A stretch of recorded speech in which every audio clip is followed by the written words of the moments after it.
Bismillahirrahmanirrahim. Assalamualaikum warahmatullahi wabarakatuh. Innal hamdalillah nahmaduhu wa nasta'inuhu wa nastaghfiruh wa na'udzu billahi min shururi anfusina wa min sayyiati a'malina may yahdihillahu fala mudhillalah wa may yudlil fala hadiyalah. Wa asyhadu an la ilaha illallah wahdahu la syarikalah wa asyhadu anna Muhammadan 'abduhu wa rasuluh la nabiyya ba'dah. Allahumma salli wa sallim ala Muhammad wa ala alihi wa ashabihi wa man tabi'ahum bi ihsan ila yaumiddin. Qala Allah Ta'ala fil Qur'anil Karim, la ikraha fid din, qad tabayyana rusdu minal ghayy. Faman yakfur bit taghuti wa yu'min billah faqad istamsaka bil urwatil wuthqa. La infisama lah wallahu samii'un alim. Amma ba'du. Jamaah, Bapak Ibu jamaah Masjid Nurul Haq yang dimuliakan Allah Subhanahu wa taala. Pada kesempatan malam ke-9 ini, izinkan saya untuk menyampaikan satu kisah. Kita balik lagi ke 14 abad yang lalu. Ketika itu 17 Ramadan 2 Hijriah, di mana pasukan Islam itu bertempur dengan pasukan dari Quraisy di Lembah Badar, atau yang kita kenal dengan Perang Badar. Jadi bayangkan ini bulan Ramadan di mana kita berpuasa, pasukan kaum muslimin itu dengan peralatan yang serba terbatas, yang hanya menurut sejarah itu punya sekitar di bawah 10 pedang dan baju perang, hanya punya 2 ekor kuda, kemudian juga hanya punya 70 ekor unta, dan total jumlah pasukannya adalah 300 orang atau 313, ada beberapa versi. Mereka menempuh perjalanan dari Madinah 4 hari 4 malam menuju Lembah Badar, mengarungi gurun pasir yang panas, ya pasirnya, udaranya, terik mataharinya, ya belum tentu ada air untuk setiap berapa kilometer ini. Yang dihadapi ini pasukan dari Quraisy yang sudah established, sudah mapan. Jumlahnya 3 kali lipat 1000 orang. Kemudian jumlah untanya itu 10 kali lipat, 700 ekor unta. Punya menurut sejarah sekitar ratusan peralatan perang. Kemudian juga punya 300 ekor kuda, berarti 150 kali lipat jumlahnya dibanding pasukan Islam. Ada 1000 pasukan yang mereka miliki, 3 kali lipat. Kalau menggunakan nalar matematika manusia, ini bukan perang yang imbang. Ini seperti mengantar nyawa dengan perjalanan 4 hari 4 malam di Lembah Badar tersebut. Mari kita coba ingat kembali dan maknai insya Allah bulan Ramadan ini dengan perjuangan yang pernah dilakukan segenap kaum muslimin pada waktu itu, yang dipimpin langsung oleh Rasulullah SAW. Lalu apa sesungguhnya yang mereka perjuangkan? Singkatnya, yang mereka perjuangkan adalah keadilan. Yang pertama, mereka ini ketika sebelum hijrah ke Madinah adalah orang-orang yang punya posisi, orang-orang yang punya kekayaan secara individual, terpandang dalam masyarakat, struktur masyarakat Quraisy. Kemudian ketika hijrah mereka harus dipaksa untuk menanggalkan dan meninggalkan kehormatannya tersebut, hartanya tersebut, dan segala macam, menuju Madinah menjadi kaum muhajirin yang tidak punya apa-apa, yang memulai dari nol. Yang tadinya tokoh menjadi orang biasa, yang tadinya kaya menjadi orang biasa, dan seterusnya. Yang mereka perjuangkan, yang pertama adalah harkat martabatnya, kehormatannya. Ini keadilan yang mereka tuntut, yang dulu mereka punyai, namun terpaksa mereka tinggalkan, karena Islam selama 13 tahun di Mekah hidup dalam suasana yang represif, penuh tekanan, penuh teror, terutama dalam konteks politik dan ekonomi, tidak bisa berkembang. Jadi mereka terpaksa harus hijrah. Kira-kira begitu. Jadi yang pertama diperjuangkan adalah keadilan dalam bentuk kehormatan mereka yang diambil tadi. Itu secara individual. Kemudian masih motivasi berikutnya adalah masih perihal keadilan. Apa yang mereka perjuangkan? Yang mereka perjuangkan adalah pertama, hak untuk beragama tadi secara kolektif, yang selama berapa tahun tadi, sekali lagi di Mekah mereka tidak bisa beragama secara leluasa, harus sembunyi-sembunyi, penuh dengan tekanan sekali lagi oleh kaum Quraisy tadi.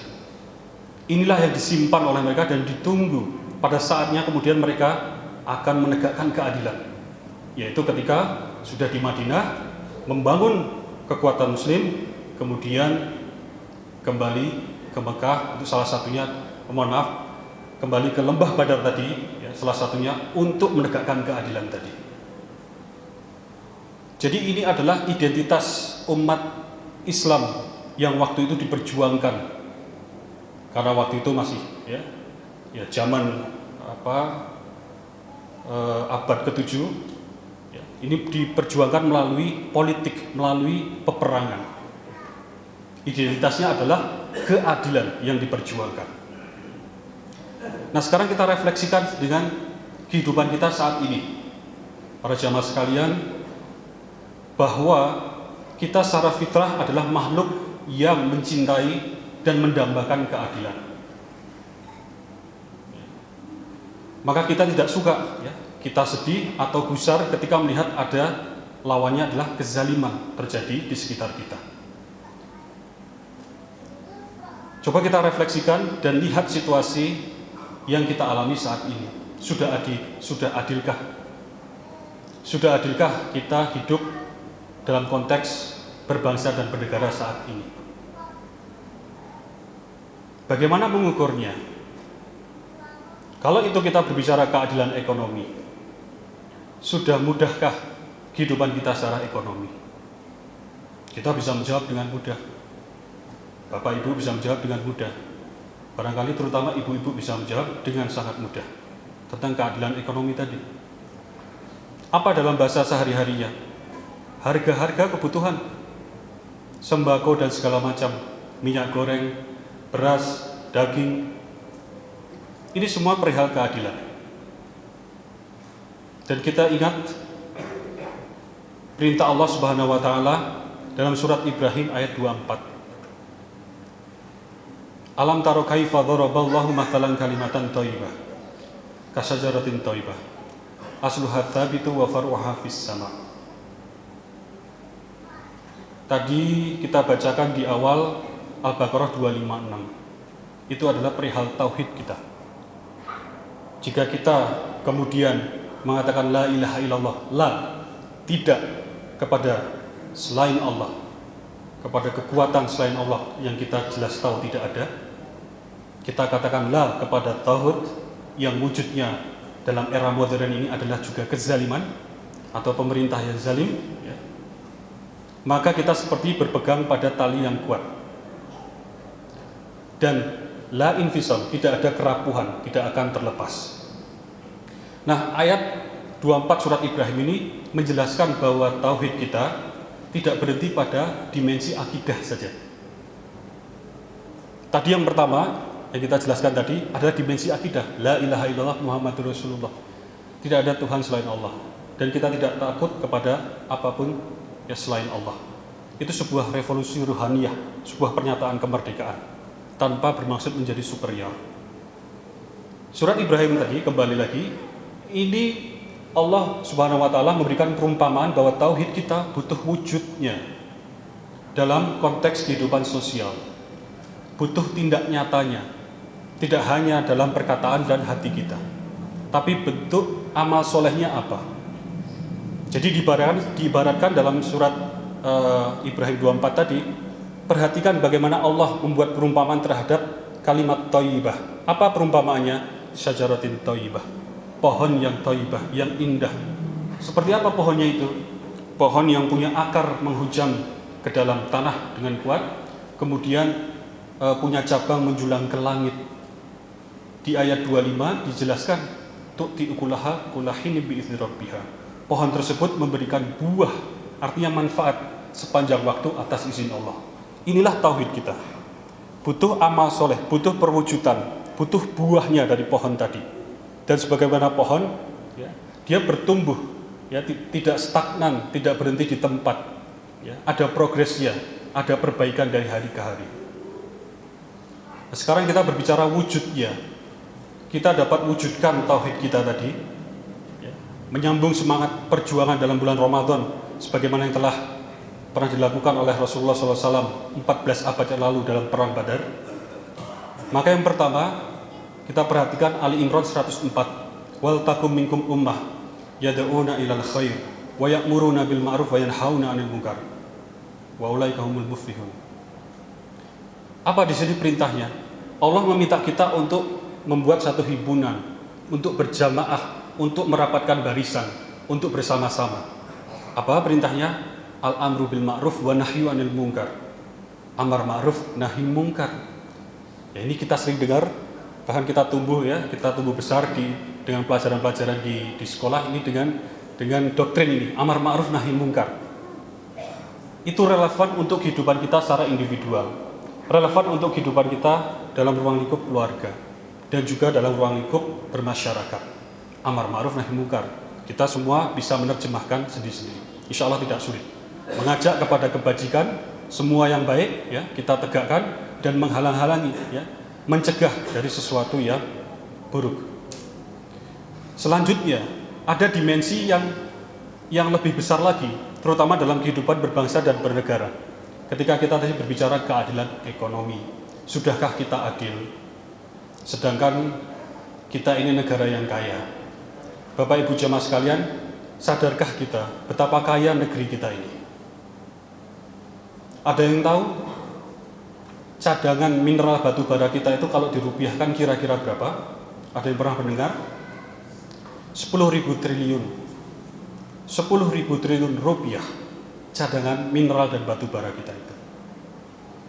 Kemudian perikanan kita itu nomor 1 dunia potensinya, nilainya nomor 1 dunia. Sekarang yang lagi banyak dibutuhkan adalah nikel untuk pembuatan baterai kendaraan listrik ataupun baterai, ya, nikel. Itu cadangan terbesar nikel yang ada di dunia itu letaknya di Indonesia, alias cadangan nikel Indonesia itu nomor 1 dunia. Hutan tropis kita nomor 3 dunia.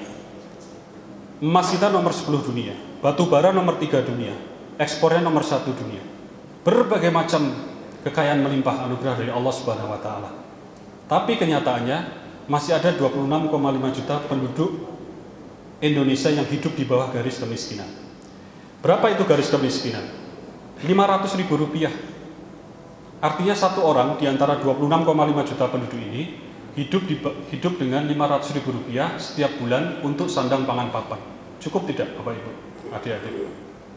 Cukup tidak? 500.000. Bayangkan.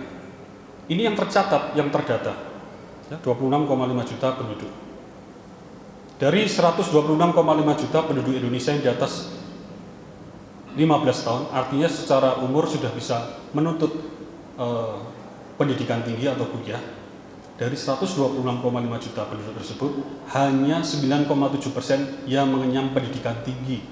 Sisanya 90% belum bisa kuliah atau tidak kuliah karena alasan ekonomi alias tidak mampu. Bahkan kita dikagetkan dengan data, 1% orang kaya Indonesia itu menguasai 60% lahan nasional. Di mana keadilannya? Padahal Rasulullah SAW bersabda, jika ada kezaliman di tengah-tengah kita, kemudian kita mendiamkan, tidak membetulkan, ya, maka nanti hukuman atau azabnya itu akan turun di semua kelompok, termasuk yang mendiamkan. Jadi perhatikan An-Nahl ayat 90, Innallaha ya'muru bil 'adli wal ihsan. Terutama yang laki-laki kita sering mendengar ketika sholat Jumat. Ini perintah Allah untuk menegakkan keadilan. Untuk al-amru bil 'adli wa nahyu 'anil dzulmi, tegakkan keadilan lawan kezaliman. Ini panggilan untuk kita semua. Dan kita sudah diingatkan Al-Quran untuk memenuhi seruan dari Allah Subhanahu wa Ta'ala dan Rasulullah SAW untuk panggilan-panggilan yang menghidupi atau yang menyelamatkan tadi. Maka mari, ya, pertama tentu kita tidak boleh berputus asa. Artinya masih ada jalan, masih ada waktu untuk memperbaiki situasi di negeri ini. Yang pertama apa yang harus dilakukan? Wala takunu kalladzina tafarraqu wakhtalafu min ba'di ma ja'ahumul bayyinah. Pertama harus bersatu. Umat Islam khususnya harus bersatu. Dan ini adalah seruan dari Allah di Ali Imran 105 setelah 104 tadi. Kamu jangan seperti orang yang bercerai-berai, jangan seperti orang yang berselisih. Setelah datang al-bayyinah, keterangan yang jelas, ini dapat dimaknai pertolongan Allah, dapat dimaknai kemerdekaan kita 70 tahun yang lalu, dapat dimaknai reformasi 98 yang lalu, dan seterusnya. Ini pertolongan Allah. Mari kita bersatu. Wala takunu kalladzina tafarraqu wakhtalafu min ba'di ma ja'ahumul bayyinah. Kalau yang tadi, kalau kita bersatu, kemudian beramar ma'ruf nahi mungkar, kita menjadi golongan al-muflihun. Wa ulaika humul muflihun. Al-muflihun adalah golongan yang menang, yang jaya, yang sukses. Sebaliknya kalau kita sedikit-sedikit berantem, sedikit-sedikit berpisah sendiri-sendiri untuk urusan kecil, ya, itu maka wa ulaika lahum adzabun adzim, azab yang azim, yang besar sekali. Pertama bersatu. Kemudian Bapak Ibu jamaah sekalian, kita pertama bersatu, gunakan hak pilih, kemudian lewat perjuangan partai Islam yang memperjuangkan umat. Mengapa harus lewat perjuangan partai politik? Apakah satu-satunya? Memang bukan satu-satunya. Tapi jalan yang lain, itu jalan yang barangkali lebih sulit. Jalan-jalan yang mendekati revolusi itu berdarah-darah, menumpahkan darah, berbahaya. Kita harus hindari itu. Jihad politik artinya kita nanti berjuang secara kalau itu legislatif maka menjadi anggota DPR atau disebut perjuangan intraparlementer. Mengapa kita perlu berjuang? Ya, mengirimkan anggota legislatif yang pro kemaslahatan umat di sana. Mengapa? Karena disitulah pabriknya undang-undang. Dan undang-undang itulah yang mengatur bagaimana emas yang 10 besar dunia tadi digunakan. Bagaimana kemudian nikel yang nomor satu dunia tadi digunakan. Bagaimana batu bara yang nomor 3 tadi digunakan.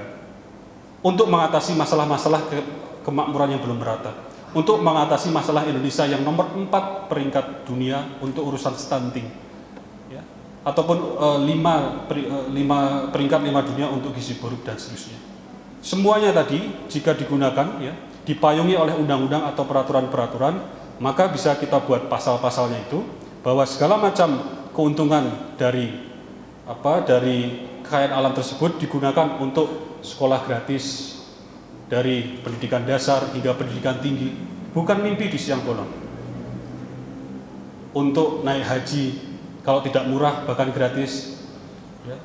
Untuk berbagai macam, ya, untuk sembako bulanan, ya, untuk rumah, untuk setiap kepala keluarga umpamanya, bukan tidak mungkin. Tapi kalau itu yang mengelola orang yang tidak berpikiran, ya, terhadap kemaslahatan umat, ya maka kita dengar kemarin 5 triliun dianggarkan untuk subsidi pembelian motor listrik dan mobil listrik. Apakah perlu? Jalanan kita sudah ekstrim macetnya. Kenapa yang disubsidi bukan naik haji, ya? Kalau 5 triliun bisa membiayai 100.000 jemaah haji gratis setiap tahunnya, pendidikan dan segala macam. Jadi gambaran, ya, jangan sampai ini kemudian maksud kita sampaikan di sini untuk membuat kita putus asa, tapi untuk membuat kita semangat dalam berjuang, sebagaimana dilakukan Rasulullah SAW bersama pasukan Islam 14 abad yang lalu, dan juga perjuangan Islam dari lintas zaman setiap abadnya, abad ke-7, kemudian abad ke-8-9 Muawiyah, kemudian Abbasiyah